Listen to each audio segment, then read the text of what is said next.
দেশীয় ঐতিহ্য ও সংস্কৃতিকে আন্তর্জাতিক অঙ্গনে তুলে ধরতেই রাজধানীর কেআইবি মিলনায়তনে অনুষ্ঠিত হলো দেশীয় সাংস্কৃতিক সন্ধ্যা।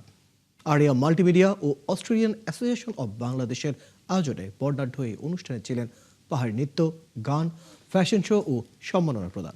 বিস্তারিত বুলবুল আহমেদ জয়ের প্রতিবেদনে।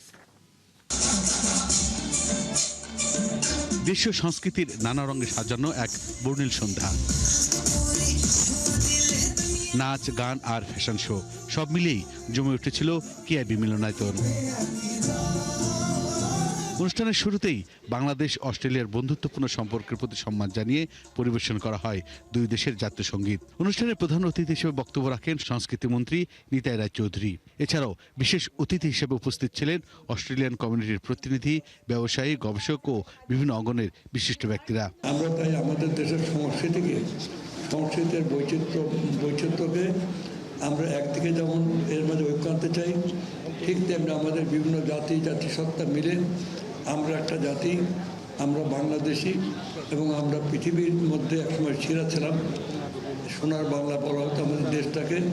আবার আমরা আমাদের শ্রেষ্ঠত্ব, আমাদের দেশের ঐতিহ্যকে আমরা তুলে ধরতে চাই।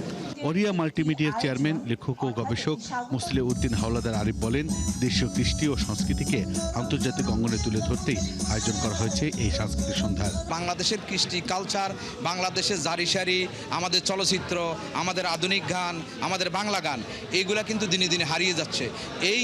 এই সংগঠনটা আমরা হাতে নিয়েছি, বাংলাদেশে মুভি প্রডিউস করব, বাংলাদেশে কালচারালের বিভিন্ন সাইটটা আমরা কাজ করব। অনুষ্ঠানে পাহাড়ি জনগোষ্ঠীর ঐতিহ্যবাহী নৃত্যের পাশাপাশি সঙ্গীত পরিবেশনায় দর্শকদের মুগ্ধ করে আতিয়া আনিসা, বাউল সাধক শফি মণ্ডল ও রক তারকা তাসনিম আনিকা।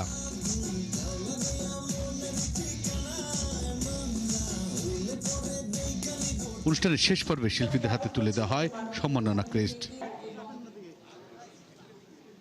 বুলবুল আহমেদ জয়, ৭১, ঢাকা।